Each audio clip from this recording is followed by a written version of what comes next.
Una madre y su bebé desaparecieron sin dejar rastro en 1984, dejando a su familia desesperada por respuestas.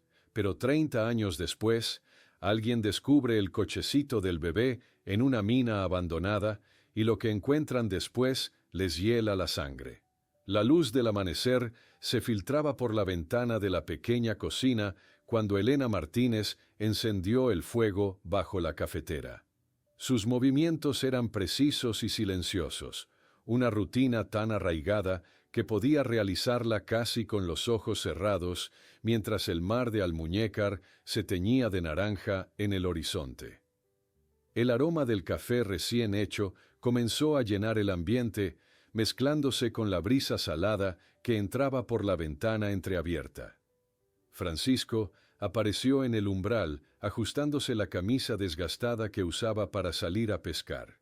Sus manos, callosas por años de redes y cuerdas, se posaron suavemente sobre los hombros de Elena mientras ella servía el café en la taza desportillada que él siempre prefería. «Parece un buen día para la pesca», murmuró Francisco, observando el cielo despejado a través de la ventana. «El mar está tranquilo. Podré ir más lejos hoy». En la habitación contigua, el llanto suave de Mateo rompió el silencio. Elena sonrió, ese reloj biológico infantil siempre tan preciso. Dejando a Francisco con su desayuno, se dirigió al pequeño dormitorio donde su hijo de 6 meses la esperaba, agitando sus diminutos puños hacia el techo. «Buenos días, mi pequeño marinero», susurró Elena, levantándolo con delicadeza. El bebé respondió con un gorjeo alegre, sus ojos claros iluminándose al reconocer el rostro de su madre. Con Mateo en brazos, Elena seleccionó el macacito de rayas azules que la madre de Francisco había tejido con tanto cariño. Mientras lo vestía, el bebé agarraba juguetonamente sus dedos, provocando en ella una risa que Francisco contemplaba desde la puerta. «2 tesoros tengo», dijo él, acercándose para besar la frente de su hijo y los labios de su esposa. «Y por ustedes saldré hoy a buscar los mejores peces del Mediterráneo». La despedida fue breve, como cada mañana. Francisco prometió regresar con pescado fresco para la cena, comentando sobre las condiciones perfectas para navegar aquel 12 de mayo de 1984, un día que parecía no distinguirse de los cientos que lo habían precedido. Tras el desayuno, Elena preparó el cochecito azul para su paseo matutino habitual. Colocó a Mateo con cuidado, asegurándose de que el pequeño sombrero lo protegiera del sol primaveral que ya calentaba las calles empedradas de Almuñécar. Revisó meticulosamente la bolsa, pañales limpios, un biberón preparado, toallitas y el sonajero favorito de Mateo. El paseo comenzó como siempre, con Elena empujando el cochecito por el malecón mientras saludaba a los comerciantes que abrían sus negocios. Don Manuel levantó la persiana de su estanco justo cuando ella pasaba, intercambiando los buenos días con la familiaridad de los rituales diarios en un pueblo donde todos se conocían. En la panadería de Carmela, Elena se detuvo para comprar una barra de pan. Mientras esperaba, su mirada se desvió varias veces hacia la calle, donde un Seat 131 oscuro permanecía estacionado en la esquina. «¿Todo bien, Elena?», preguntó Carmela, notando su distracción. «Pareces preocupada esta mañana». «Solo cansada», respondió Elena con una sonrisa que no alcanzó sus ojos. «Mateo ha estado inquieto por la noche». Al salir de la panadería, Elena ajustó la capota del cochecito y aceleró ligeramente el paso, dirigiéndose hacia el camino que bordeaba los acantilados. La cámara de seguridad del estanco de Don Manuel registró su imagen a las 10:23 de la mañana, el último testimonio visual de Elena Martínez y su hijo. Cuando el reloj marcó las 3 de la tarde y Elena no había regresado para preparar la comida, Francisco sintió el primer escalofrío de inquietud. La casa silenciosa, la ausencia de olores de cocina y la mesa vacía formaban un cuadro discordante con la rutina de años. Las horas siguientes se convirtieron en un borrón de angustia creciente. Francisco llamó a los padres de Elena, recorrió las calles cercanas preguntando a vecinos y comerciantes. Regresó varias veces a casa esperando encontrarla allí. A las 6 de la tarde, con un nudo en la garganta que apenas le permitía hablar, entró en la delegación de la Guardia Civil. El sargento Ramírez, quien había compartido copas con Francisco en las fiestas del pueblo, percibió inmediatamente la gravedad en su expresión descompuesta. Esa misma noche, todo Almuñécar se movilizó en grupos de búsqueda que peinaron el malecón, los acantilados y las calas cercanas. Al amanecer, el hallazgo de un pañuelo de Elena flotando entre las rocas y una pequeña sandalia de Mateo en el sendero del acantilado intensificó la angustia colectiva. El teniente García, enviado desde Granada para dirigir la investigación, estableció su base en el ayuntamiento y comenzó a interrogar a Francisco con una intensidad que sugería más que simple procedimiento policial. Una semana después del desaparecimiento, cuando los buzos no habían encontrado cuerpos en el mar y las batidas por la sierra no dieron resultados, Francisco encontró en su buzón una Polaroid que mostraba a Elena sosteniendo el periódico del día anterior. Mientras la Guardia Civil analizaba la fotografía, buscando huellas o pistas sobre su origen, Francisco notó un detalle que nadie más había percibido. En el borde de la imagen, casi imperceptible, aparecía parte de lo que parecía un cartel con el nombre Bergbau, una palabra que no significaba nada para él en ese momento, pero que se convertiría en el centro de una pesadilla de 3 décadas.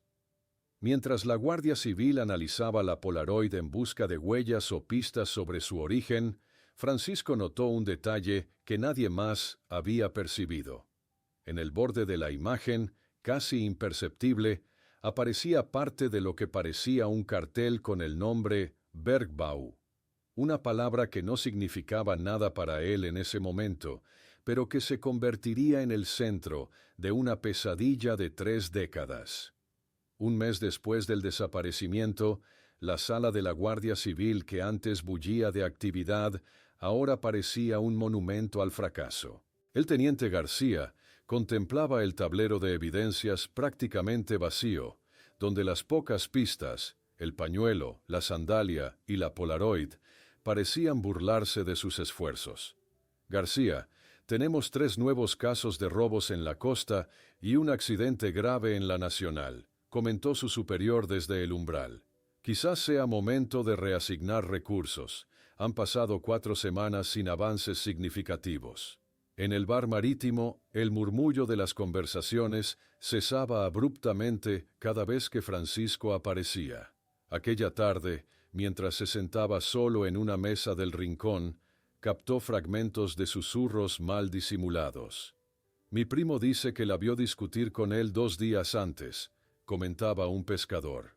¿Qué va? Lo que tenía era otro hombre en Valencia, respondía otro, callándose súbitamente al notar la presencia de Francisco. Al día siguiente, García visitó nuevamente la panadería de Carmela, quien mientras amasaba el pan para la hornada de la tarde, añadió un detalle inquietante. Ahora que lo pienso más, teniente, Elena no parecía simplemente preocupada esa mañana. Tenía esa mirada de presa acorralada. La he visto antes en mujeres que temen algo más que una discusión cotidiana.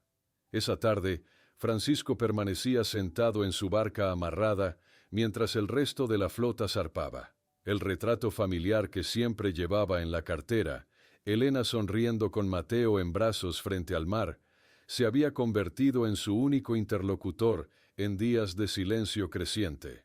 En su apartamento de soltero, el teniente García había convertido una pared entera en un mapa de conexiones financieras de Francisco Domínguez.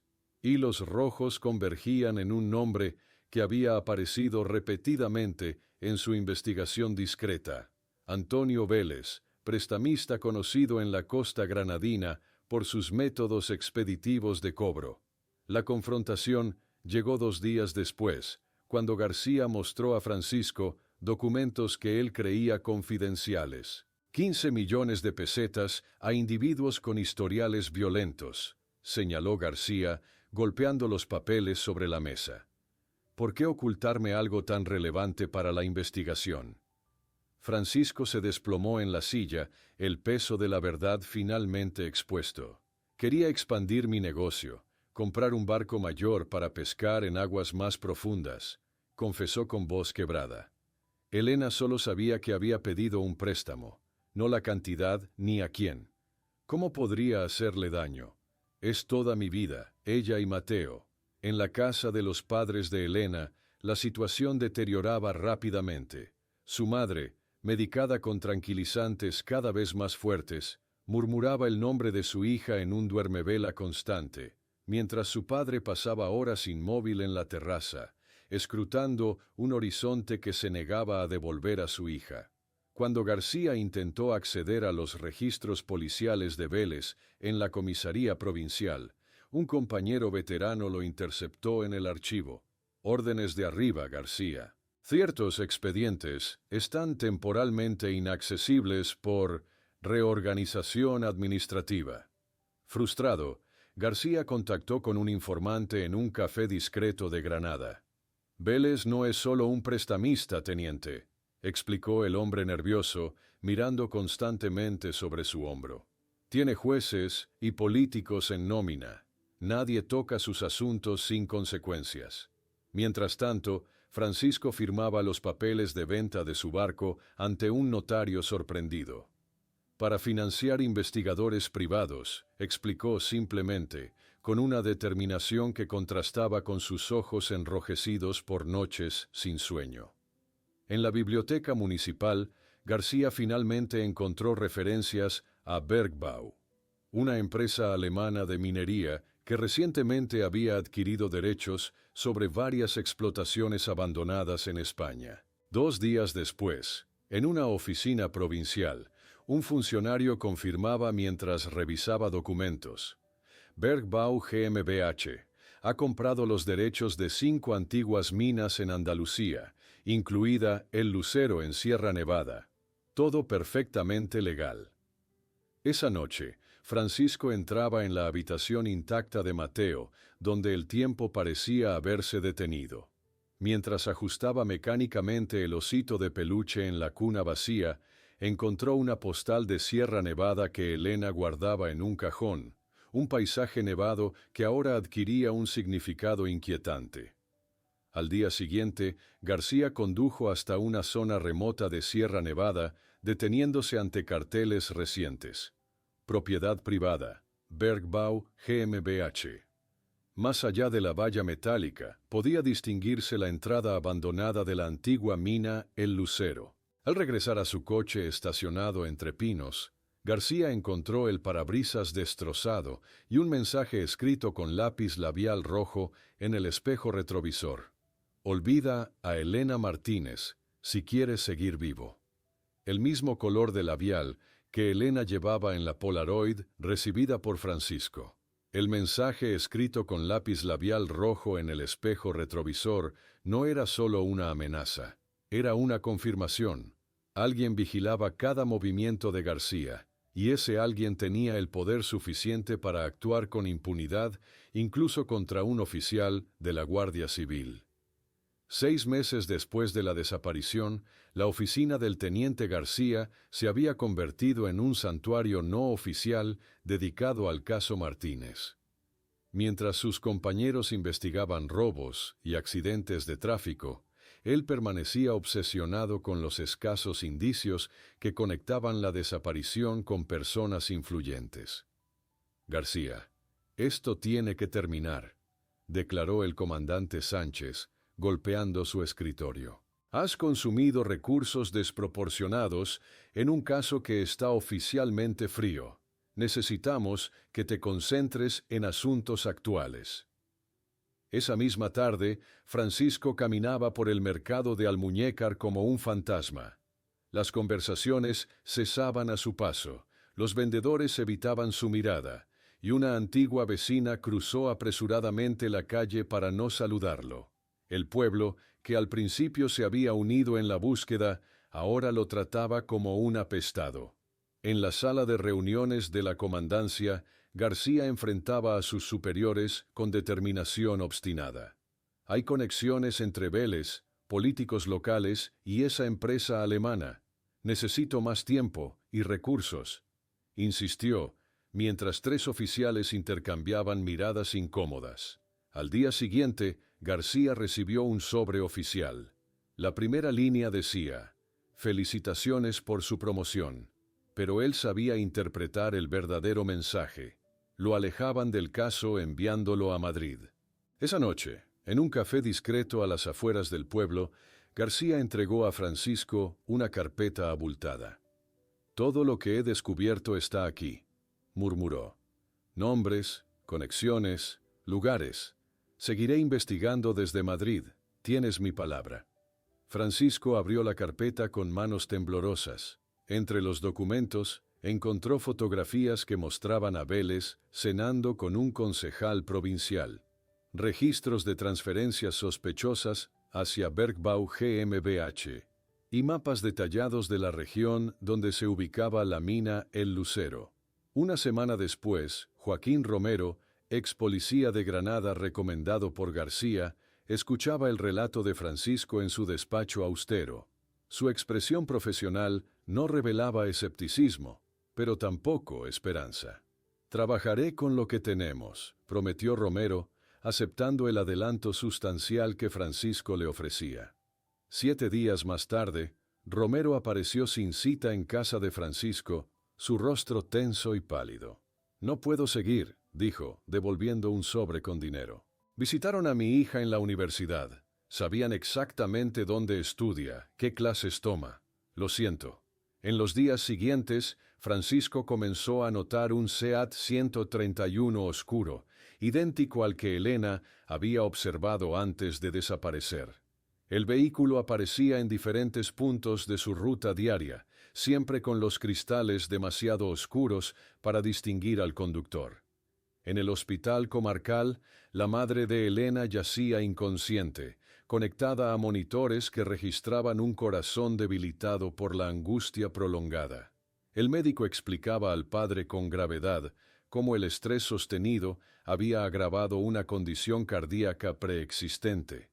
«Debe prepararse para lo peor», sugirió con delicadeza profesional. 2 días después, Francisco firmaba documentos en el despacho de su abogado para vender terrenos familiares que habían pertenecido a los Domínguez por generaciones. «Mis padres no lo entienden», explicó al letrado, «pero necesito el dinero para continuar la búsqueda». El encuentro con Vélez se produjo en un almacén abandonado cerca del puerto. Francisco entregó una maleta al hombre corpulento, de rostro marcado por una cicatriz prominente, mientras 2 guardaespaldas observaban desde las sombras. «Deuda saldada, con intereses», declaró Vélez, contando meticulosamente los fajos de billetes. «Espero que hayas aprendido sobre negocios que no puedes permitirte». Reuniendo todo su coraje, Francisco preguntó: «Mi esposa y mi hijo, ¿sabes algo?». La expresión de genuina sorpresa en el rostro de Vélez resultó más perturbadora que cualquier amenaza. «¿De qué coño hablas?», respondió, frunciendo el ceño. Esa noche, Francisco contemplaba el frasco de perfume favorito de Elena, casi evaporado después de meses. Si no era por las deudas, ¿por qué había desaparecido? ¿Qué otra amenaza podía haber sido tan grave para obligarla a abandonarlo todo? Aquella noche, Francisco despertó sobresaltado con el timbre del teléfono a las 3:17 de la madrugada. Al atender, escuchó solo una respiración por varios segundos. Entonces, una voz femenina que podría ser de Elena susurró: «El lucero te observa», antes de que la línea quedara muerta, dejándolo paralizado en la oscuridad, sosteniendo el teléfono como si fuera una bomba a punto de estallar. «El lucero te observa». Aquellas palabras atormentaron a Francisco durante semanas, reproduciéndose en su mente como un eco infinito. ¿Era realmente Elena quien había llamado? ¿O alguien que quería torturarlo con falsas esperanzas? 6 años habían pasado desde aquel mayo de 1984. El calendario marcaba ahora 1990, pero para Francisco Domínguez el tiempo se había detenido. Su cabello, antes negro como la noche mediterránea, mostraba ahora canas prematuras que le daban apariencia de un hombre de 50 años cuando apenas había cumplido 40. En Madrid, el ahora capitán García había cumplido su promesa. Su apartamento en el barrio de Chamberí se había convertido en un santuario dedicado al caso Martínez. Una pared completa estaba cubierta de fotografías, recortes de periódicos y mapas, todos conectados por hilos rojos que trazaban teorías y posibilidades. Cada mañana en Almuñécar, Francisco caminaba solitario por la playa al amanecer, observando el horizonte como si el mar pudiera devolverle a su familia.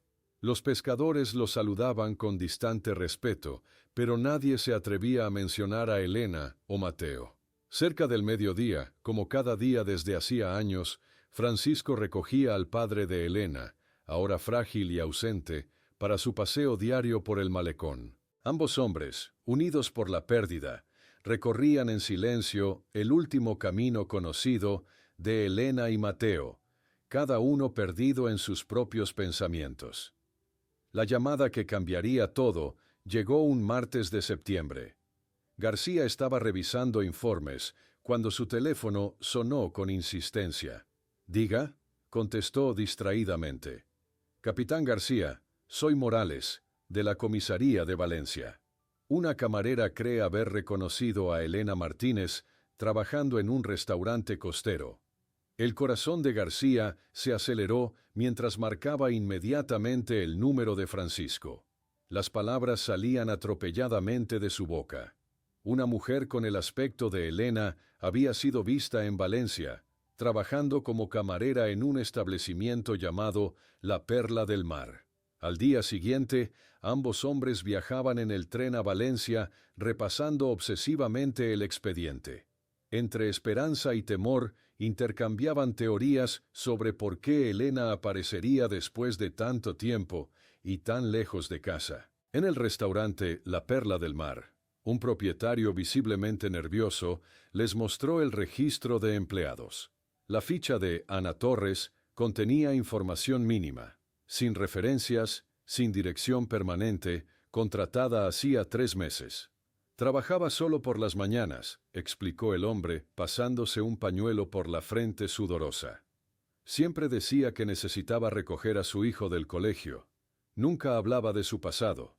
Un cliente habitual, fotógrafo aficionado, les entregó una imagen tomada semanas atrás. En ella, una mujer de perfil servía mesas en la terraza.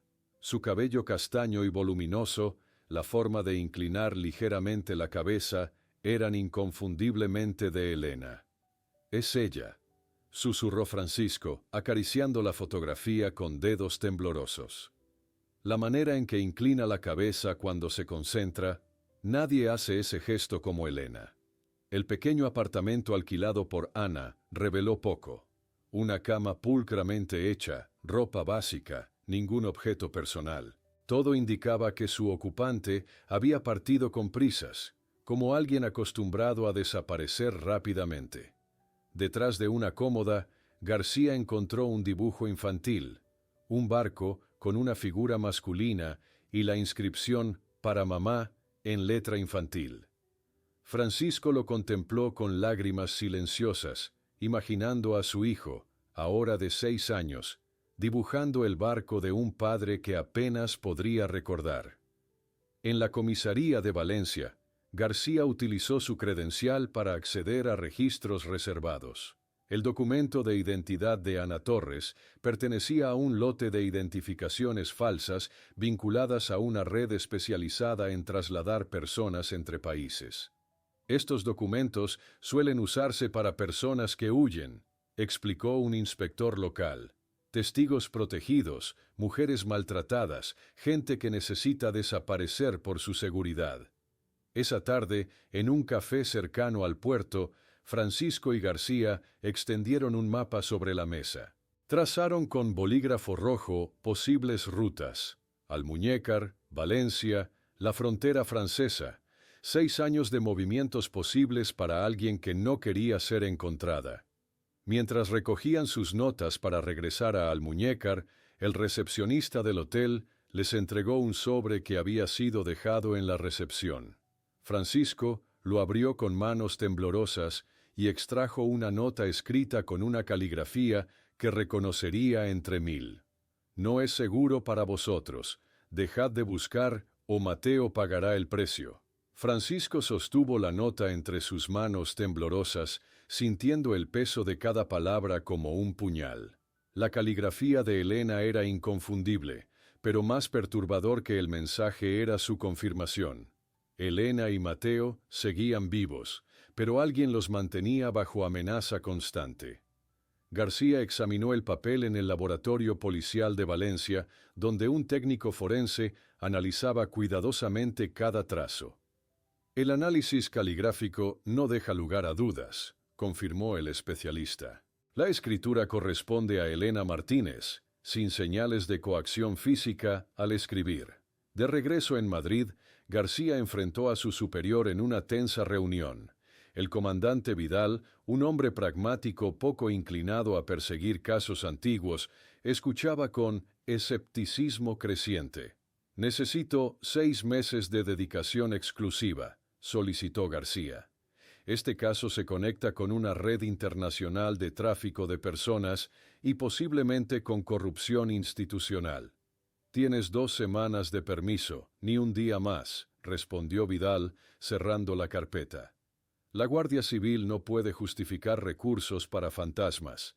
En su apartamento, García extendió sobre la mesa toda la documentación recopilada sobre Bergbau GmbH. Los registros corporativos mostraban una estructura compleja de empresas subsidiarias con sede principal en Múnich y conexiones en 4 países europeos. Las adquisiciones en España parecían concentrarse en propiedades mineras abandonadas en Andalucía. Estudiando el mapa de Sierra Nevada, García marcó con círculos rojos las 5 minas adquiridas por Bergbau. Todas habían sido rehabilitadas o convertidas en atracciones turísticas, excepto el Lucero, que permanecía herméticamente cerrada y vigilada por seguridad privada. Al día siguiente, García entrevistó a Manuel Ferrer, un geólogo jubilado que había trabajado en el Lucero antes de su cierre. El anciano, con manos temblorosas por la edad, desplegó antiguos mapas de los túneles. «El Lucero siempre fue peculiar», explicó Ferrer. En los 60 encontraron algo inesperado en el nivel 3. Una semana después, llegó la orden de cerrar todo, oficialmente por inestabilidad estructural. Pero los túneles eran sólidos. Mientras tanto, Francisco concertó un encuentro secreto con Dolores Navarro, exfuncionaria de la Guardia Civil, ahora retirada. La mujer de 60 años, con el recelo de quien conoce demasiados secretos, lo esperaba en un discreto café granadino. «En 84 recibimos órdenes muy claras», susurró Dolores, inclinándose sobre la mesa. Ciertos nombres eran intocables. Vélez encabezaba la lista. Cualquier agente que investigara demasiado era transferido o sufría accidentes desafortunados. Dolores deslizó disimuladamente un sobre bajo la servilleta. Dentro, Francisco encontró fotografías en blanco y negro mostrando a Vélez con políticos locales y empresarios extranjeros. Entre ellos, un hombre identificado como ejecutivo de Bergbau. Esa misma semana, García intentó acceder a El Lucero. Los guardias privados en la entrada, impasibles ante su identificación oficial, bloquearon su paso. «Propiedad privada, capitán. Necesita autorización escrita de la sede en Múnich». La Oficina Regional de Minería tampoco ofreció ayuda. Funcionarios nerviosos evitaban su mirada mientras explicaban que los permisos de Bergbau estaban en orden y las inspecciones no eran posibles por razones de seguridad industrial. En su habitación de hotel, Francisco creó su propio mural investigativo conectando todos los elementos: fotos, recortes, mapas y el nombre Bergbau en el centro, rodeado por líneas rojas que lo vinculaban con políticos, empresarios y la desaparición de Elena. Esa noche, García recibió una llamada inquietante de su superior inmediato en Madrid. «Capitán, le recomiendo encarecidamente que abandone esa obsesión con el lucero». El tono era cordial, pero la amenaza, evidente. Su carrera está en juego. Hay destinos muy desagradables para oficiales problemáticos. Al día siguiente, Francisco visitó al padre Antonio en la iglesia parroquial. El sacerdote anciano, tras cerciorarse de que estaban solos, compartió un recuerdo perturbador. Elena venía a confesarse frecuentemente antes de desaparecer, reveló.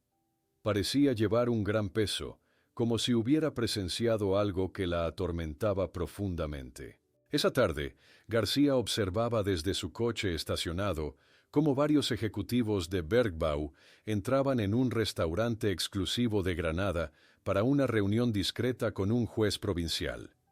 Mientras regresaba al hotel, las noticias en la radio interrumpieron la música.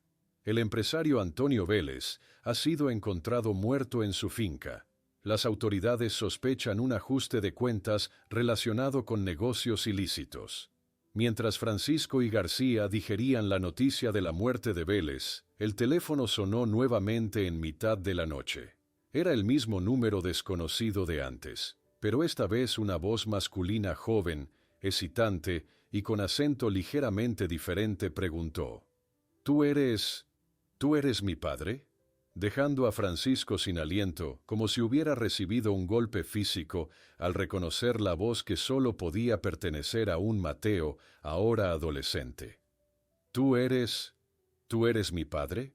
La voz adolescente se quebró al final de la pregunta, como si su dueño temiera tanto la respuesta afirmativa como la negativa.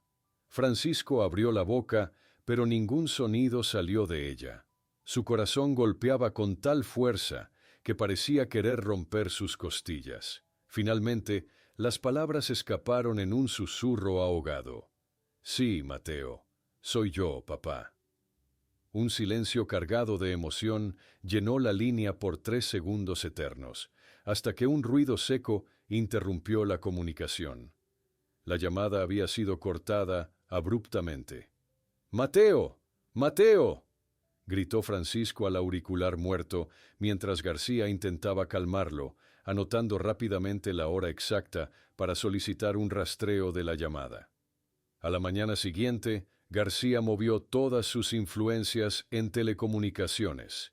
El técnico, un antiguo compañero de academia, localizó el origen de la llamada en una cabina telefónica de Tavira, una pequeña localidad portuguesa en el Algarve. «Debe haber cruzado a Portugal desde Valencia», dedujo García, desplegando un mapa sobre la mesa.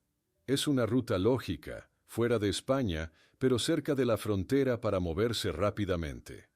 3 días después, los 2 hombres cruzaban la frontera portuguesa en un Renault alquilado. La tensión era palpable. Tan cerca de encontrarlos después de 6 años, Francisco alternaba entre euforia contenida y terror paralizante. En la comisaría de policía de Tavira, García presentó su identificación internacional y explicó la situación a un inspector local, omitiendo detalles comprometedores. «Busco información sobre residentes españoles establecidos aquí desde 1985», solicitó con tono profesional. «Particularmente, una mujer con un hijo pequeño».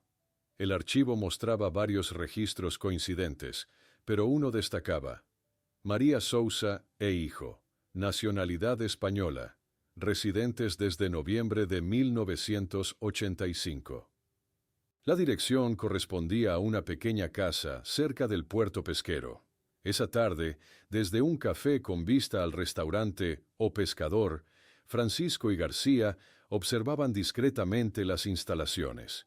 A través de la ventana de la cocina podían ver a una mujer de espaldas, su cabello ahora más corto, pero inconfundiblemente de Elena, preparando pescado con la misma precisión metódica que Francisco recordaba. «Es ella», susurró, con lágrimas contenidas.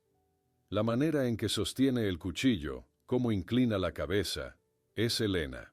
Al día siguiente, entrevistaron con disimulo al cartero local, quien describió a María Sousa como reservada pero amable, y a su hijo como un genio de las matemáticas. Ganó el concurso regional el año pasado.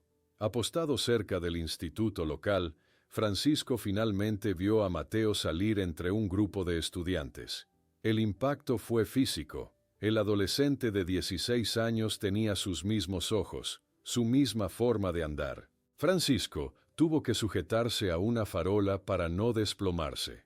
En el hotel, la discusión fue acalorada. Francisco quería ir inmediatamente a confrontarlos, mientras García insistía en la cautela. «Si ella huyó por miedo, podríamos perderlos de nuevo», argumentó. «Necesitamos entender primero qué amenaza sigue vigente después de tanto tiempo». Durante los días siguientes, observaron la rutina de Elena y Mateo. Las clases, el trabajo en el restaurante, sus paseos vespertinos por la playa al atardecer. La visión de aquella felicidad cotidiana construida sin él era para Francisco como contemplar un universo paralelo donde su familia existía, pero él había sido borrado. Al tercer día de vigilancia, un coche negro se detuvo frente a la casa de Elena. Dos hombres trajeados descendieron y conversaron brevemente con ella en el porche. Aunque la distancia impedía escuchar, el lenguaje corporal de Elena, hombros tensos, manos inquietas, delataba su miedo. García fotografió discretamente a los visitantes y contactó con un colega en Madrid. «El de la izquierda es Mendoza, ex agente de inteligencia», informó su contacto. «Ahora trabaja para clientes privados. El otro es seguridad de Bergbau». En la madrugada siguiente, Francisco y García, adormecidos en el coche de vigilancia, despertaron sobresaltados por el sonido de puertas cerrándose. Vieron a Elena y Mateo saliendo apresuradamente de casa con pequeñas maletas, embarcando en un autobús nocturno con destino a Lisboa, mientras los mismos hombres de traje surgían entre las sombras, siguiéndolos silenciosamente en su coche negro. Sin perder un segundo, García arrancó el coche mientras Francisco aseguraba su cinturón. El autobús nocturno ya avanzaba por la carretera costera, sus luces traseras como dos ojos rojos en la oscuridad. Varios coches atrás, el vehículo negro de los hombres trajeados mantenía una distancia calculada. «Tenemos que mantenernos lo suficientemente cerca para no perderlos, pero lo bastante lejos para que esos tipos no nos detecten», murmuró García, con los ojos fijos en la carretera serpenteante del Algarve. El amanecer los encontró entrando en Lisboa, una ciudad que despertaba entre niebla y el canto de gaviotas. En la estación de autobuses, Elena y Mateo descendieron apresuradamente, mezclándose con la multitud madrugadora. Los hombres de traje oscuro los seguían a unos 20 metros, moviéndose con la precisión de depredadores experimentados. Francisco avanzó entre pasajeros, creyendo distinguir la figura de Elena desapareciendo tras una columna. Corrió desesperadamente, pero al llegar solo pudo ver un autobús urbano alejándose, posiblemente con ella y Mateo a bordo. «La hemos perdido», jadeó, apoyándose en una pared mientras sentía que sus piernas flaqueaban. García, sin embargo, ya estaba mostrando su identificación a un empleado de la estación, un hombre de mediana edad con chaleco azul que escuchaba con expresión preocupada. «La mujer compró billetes para Madrid», informó el empleado, consultando el registro. «Salida a las 7:30, hace 10 minutos. Durante los 3 días siguientes, recorrieron Madrid sistemáticamente, visitando hospitales, escuelas y barrios donde Elena podría haberse refugiado. En el hotel de Chamberí, García desplegó un mapa de la ciudad, marcando con círculos rojos las zonas probables basándose en el perfil psicológico que habían establecido. Elena buscaría un barrio de clase media, anónimo pero seguro, con escuelas decentes para Mateo, y según su historial en Portugal, probablemente cerca de un hospital donde pueda trabajar. Razonó García. En su antiguo despacho de la Guardia Civil, García convenció a un colega de confianza para acceder discretamente al sistema. Necesito verificar documentos de identidad emitidos en las últimas 2 semanas, especialmente por procedimiento de emergencia, solicitó, observando nerviosamente la puerta. La pantalla del ordenador mostró varios resultados, pero uno captó su atención. Carmen Vega, 34 años, enfermera, documentación emitida por procedimiento de emergencia tras denuncia de robo de documentos. Paralelamente, García investigaba a los hombres que seguían a Elena. Las fotografías tomadas en Portugal revelaron conexiones inquietantes cuando su contacto en inteligencia los identificó oficialmente. Trabajan para una empresa de seguridad vinculada a Bergbau, confirmó. Especializados en solucionar problemas discretamente. Un exguardia de seguridad de Bergbau, despedido por problemas con el alcohol, les proporcionó la pieza del rompecabezas que buscaban. El lucero no era solo una mina, confesó en un bar discreto. Tenía cámaras subterráneas donde guardaban documentos comprometedores, donde se reunían personas que oficialmente nunca se habían conocido. Políticos, empresarios, incluso agentes extranjeros durante la transición. Francisco recordó súbitamente algo que Elena había mencionado casualmente semanas antes de desaparecer. Haber visto coches oficiales cerca de la mina cuando recolectaba hierbas en la sierra. Tras visitar 7 hospitales, finalmente encontraron una pista en el Hospital San Carlos. Una enfermera nueva, llamada Carmen Vega, coincidía perfectamente con la descripción actualizada de Elena. Esa tarde, Francisco la observaba desde lejos en la cafetería del hospital. Su cabello era más corto, llevaba gafas y uniforme sanitario, pero cada gesto, cada movimiento, confirmaba que era Elena. Con el corazón martilleando en su pecho, se acercó lentamente. Al verlo, Elena dejó caer la bandeja que llevaba, los platos estrellándose contra el suelo en un estruendo que pareció congelar el tiempo entre ellos. «¿Cómo me encontraste?», susurró con voz temblorosa. «No es seguro que estés aquí. Ellos siguen vigilando». En una sala vacía del hospital, Elena comenzó a revelar la verdad que había guardado durante 6 años.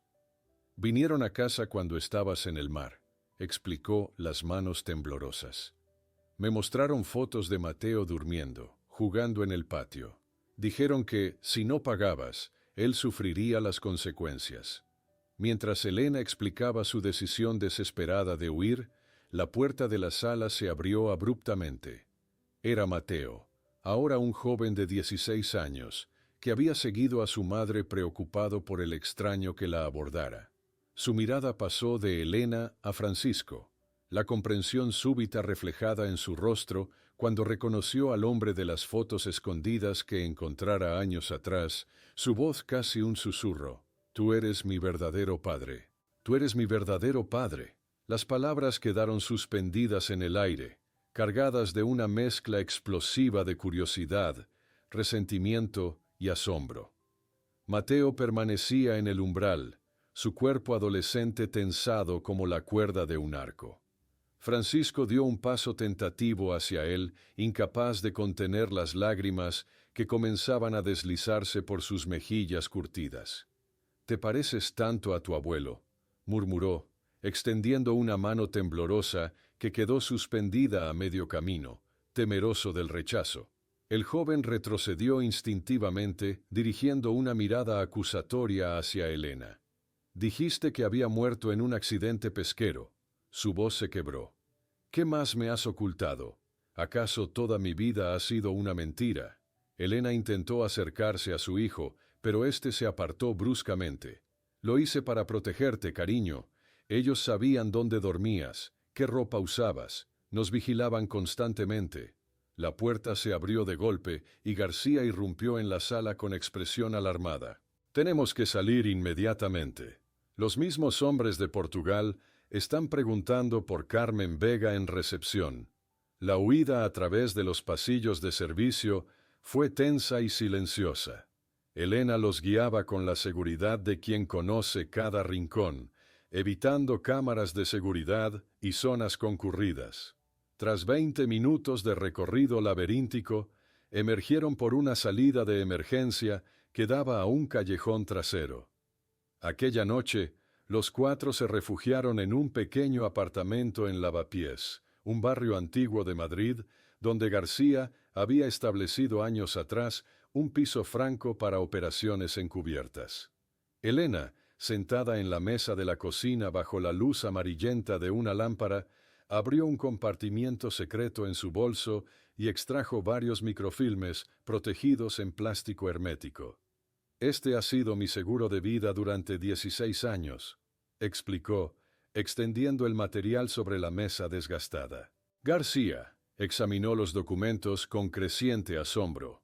Registros detallados de reuniones clandestinas, transferencias millonarias entre cuentas offshore, nombres de políticos prominentes y empresarios extranjeros, todos conectados a operaciones en la mina El Lucero. La mina funcionaba como centro de lavado de dinero del narcotráfico, explicó Elena. También era donde políticos recibían sobornos de empresarios extranjeros.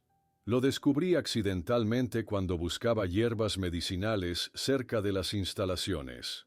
García revisaba meticulosamente cada documento, su rostro ensombreciéndose.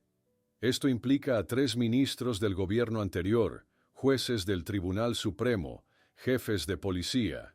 Explica perfectamente por qué el caso fue bloqueado sistemáticamente. Apartado en un rincón, Mateo observaba a Francisco con mirada evaluadora, como intentando reconciliar al hombre real con la imagen nebulosa que había construido en su mente durante años. «¿Cómo era yo?», preguntó finalmente. «Antes de todo esto, ¿tienes fotografías?». Francisco extrajo con dedos temblorosos una cartera gastada. De ella sacó varias fotografías de bordes desgastados por años de ser contempladas. Mateo recién nacido en brazos de Elena, Mateo gateando en la playa, Mateo dormido en su cuna con un pequeño barco de madera junto a él. «Las he llevado conmigo cada día desde que desaparecisteis», confesó Francisco, su voz apenas audible. Elena se acercó a ellos, la culpa visible en cada línea de su rostro. «Dejé el cochecito en la mina años después, cuando supe que seguías buscándonos», admitió, dirigiéndose a Francisco. «Quería que creyeras que estábamos muertos, que pudieras seguir adelante con tu vida». García, mientras tanto, hablaba en voz baja por teléfono con un periodista de confianza de El País. «Tengo la mayor historia de corrupción de las últimas 2 décadas», explicaba. «Necesitamos reunirnos inmediatamente». La noche de planificación fue interrumpida bruscamente por un pitido agudo del sistema de seguridad improvisado que García había instalado. En las pequeñas pantallas de vigilancia que mostraban la calle, podían verse no solo a los hombres que los habían seguido antes, sino también a policías uniformados rodeando el edificio. Mateo, mirando por la ventana, palideció súbitamente al reconocer una figura entre ellas. «Aquel hombre de traje visitaba nuestra casa en Portugal», señaló con voz temblorosa. «Mamá decía que era un protector, pero yo siempre supe que era a quien ella realmente temía». El hombre que Mateo señalaba desde la ventana era Javier Mendoza, una figura que García reconoció inmediatamente mientras estudiaba las imágenes de las cámaras de seguridad. «Trabajaba para inteligencia en los 80», explicó García en voz baja. «Ahora es un solucionador para quien pueda pagar. Un mercenario con contactos en todas partes». Elena se estremeció visiblemente al escuchar el nombre, abrazándose a sí misma como si sintiera un frío repentino. Aparecía cada pocos años, sin previo aviso, murmuró. Verificaba que los documentos siguieran a salvo, que yo mantuviera mi silencio. Lo llamaba nuestro seguro mutuo. García actuó con rapidez, dirigiéndose hacia la despensa donde removió un panel falso que reveló un estrecho pasadizo. Sistema de evacuación de emergencia, explicó mientras extraía linternas. Estos edificios antiguos de lavapiés están conectados por túneles de servicio del siglo XIX. Los utilicé en operaciones anteriores. El pasaje era angosto y sofocante, apenas iluminado por las linternas que proyectaban sombras fantasmales sobre los muros de ladrillo húmedo. Avanzaban en fila india, agachados para evitar las tuberías que colgaban del techo bajo.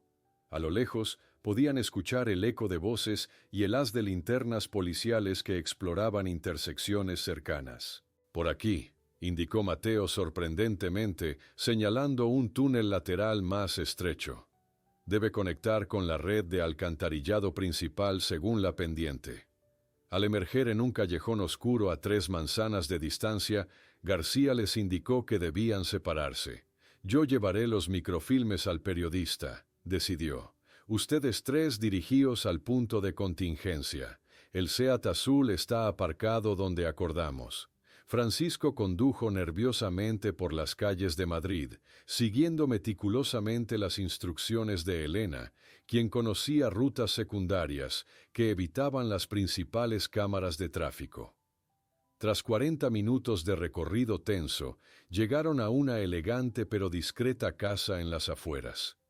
María Salgado, una distinguida mujer de 70 años, con cabello plateado perfectamente peinado, los recibió en la puerta con expresión grave y una pequeña pistola Beretta en la mano. Amiga de García desde la Facultad de Derecho, se presentó escuetamente, guardando el arma en el bolsillo de su bata. Antes de que pregunten, sí, sé en qué me estoy metiendo. En la biblioteca de la casa, rodeada de libros jurídicos, Salgado realizaba llamadas telefónicas a antiguos colegas del Poder Judicial. Si algo me sucede a mí o a mis invitados, explicaba con voz autoritaria, el paquete depositado en mi caja fuerte bancaria será abierto automáticamente y enviado a 7 destinatarios internacionales. Mientras tanto, en el jardín trasero, Francisco y Mateo compartían un incómodo silencio bajo un cielo que comenzaba a mostrar las primeras estrellas. El adolescente fue quien finalmente rompió la tensión. ¿Seguiste pescando después de que nos fuimos?, preguntó, su voz intentando sonar casual pero traicionada por un ligero temblor. La conversación fluyó lentamente, Francisco describiendo la vida en Almuñécar después de la desaparición, cómo había vendido su barco para financiar la búsqueda, el álbum que había mantenido con recortes de prensa sobre casos similares y espacios para fotos que imaginaba cómo serían a medida que Mateo crecía. En la habitación de invitados, Elena revelaba a Francisco el coste psicológico de su huida. 6 meses como máximo en cada sitio, explicó con voz monótona. Cualquier sospecha, cualquier pregunta demasiado personal, y nos marchábamos inmediatamente. Mateo ha tenido 5 nombres diferentes, 7 escuelas. Cerca de la medianoche, García regresó exhausto pero con expresión triunfante. Será la portada de mañana, anunció. El editor ha asignado protección especial al periodista. La historia es demasiado grande para ser silenciada ahora. A las 3 de la madrugada, el estruendo de cristales rotos los despertó. Gas lacrimógeno comenzó a inundar las habitaciones mientras Salgado intentaba desesperadamente alcanzar el teléfono, siendo reducida por hombres enmascarados que irrumpieron simultáneamente por todas las entradas. Mendoza entró calmadamente en el salón, ahora lleno de humo, contemplando a los 4 cautivos con una sonrisa que nunca alcanzó sus ojos. «¡Qué reunión familiar tan conmovedora!», comentó mientras comprobaba su reloj. Lamento interrumpir, pero tenemos asuntos pendientes que resolver antes del amanecer. Forzados a entrar en una furgoneta negra con los ojos vendados, escucharon a Mendoza explicar con voz casi educada. Una última visita a El Lucero, el lugar donde todo comenzó y donde todo terminará. Cuando las vendas fueron retiradas de sus ojos, Francisco, Elena, Mateo y García se encontraron en una cámara profunda de la mina El Lucero, iluminada apenas por lámparas industriales que proyectaban sombras distorsionadas en las paredes rocosas. La humedad se filtraba por las grietas, creando un ambiente gélido que penetraba hasta los huesos. Mendoza consultó su elegante reloj con una calma perturbadora, observándolos como piezas de un tablero que estaba a punto de barrer. Tenemos exactamente 3 horas antes de que el periódico vaya a imprenta, anunció. Tiempo suficiente para que ustedes desaparezcan permanentemente en un trágico accidente de exploración en una mina abandonada. Sus hombres los habían atado a viejas sillas metálicas oxidadas, dispuestas en semicírculo como en un macabro aula donde Mendoza actuaba como profesor. Esta mina, explicó mientras desplegaba antiguos planos sobre una mesa improvisada, era mucho más que un yacimiento de plata. Durante la transición democrática, sirvió como punto de encuentro perfecto entre agentes americanos, soviéticos y políticos españoles, negociando el futuro del país lejos de miradas indiscretas. Elena contempló los documentos con repentina comprensión. El hombre que vi aquel día de mayo no era solo un político recibiendo un soborno, murmuró. Era un agente extranjero entregando documentos clasificados. Mientras Mendoza continuaba su monólogo, García activó discretamente un pequeño dispositivo oculto en su reloj, una baliza de emergencia programada para alertar a antiguos colegas de confianza en Madrid. Mateo, aparentando terror, estudiaba meticulosamente las formaciones rocosas y las marcas en las paredes de la galería. Estudié geología en el instituto, susurró apenas audiblemente a Francisco. Estas marcaciones en la pared indican túneles secundarios de ventilación. Podría haber una salida alternativa. García, comprendiendo el plan, provocó deliberadamente a uno de los guardias con comentarios sobre su evidente falta de entrenamiento profesional. El hombre, irritado, se acercó amenazante, creando la distracción que Francisco necesitaba para liberar sus manos de las ataduras mal aseguradas. El caos estalló en segundos. Francisco derribó al guardia desprevenido, arrebatándole su arma mientras García neutralizaba a otro. Elena y Mateo corrieron hacia el túnel lateral que el adolescente había identificado. La persecución por los laberintos oscuros de la mina se convirtió en una carrera contra el tiempo, con Mateo guiando sorprendentemente al grupo basándose en su conocimiento teórico de estructuras mineras.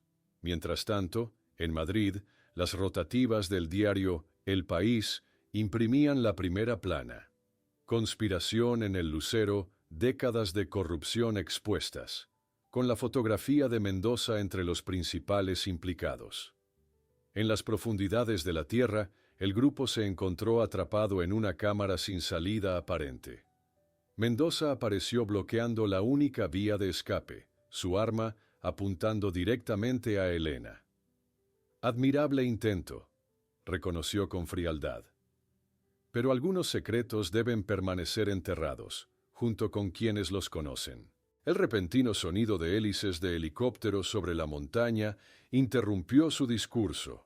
Las comunicaciones por radio de sus hombres se llenaron de estática y mensajes alarmados sobre unidades policiales especiales rodeando la zona. Mendoza, usando a Elena como escudo humano, intentó retroceder hacia una salida secundaria. Francisco, en un acto de valor nacido de 16 años de pérdida, se lanzó contra él para protegerla. En la lucha subsiguiente, García logró finalmente desarmar y reducir al hombre que había manipulado sus vidas durante décadas. Las semanas siguientes transcurrieron como un sueño febril.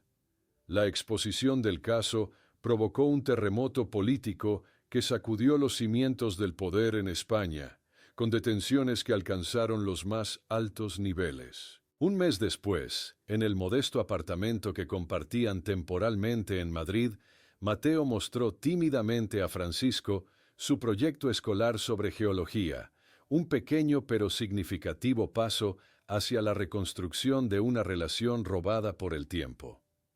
La primavera siguiente, la familia completa visitó el cementerio de Almuñécar, donde durante años una lápida simbólica había marcado la ausencia de Elena y Mateo. Juntos retiraron la piedra y plantaron en su lugar un pequeño olivo. Para que algo nuevo pueda crecer donde antes solo había pérdida, explicó Francisco a sus nietos, que escuchaban atentos una historia familiar que parecía extraída de una novela, pero que había marcado indeleblemente 3 generaciones.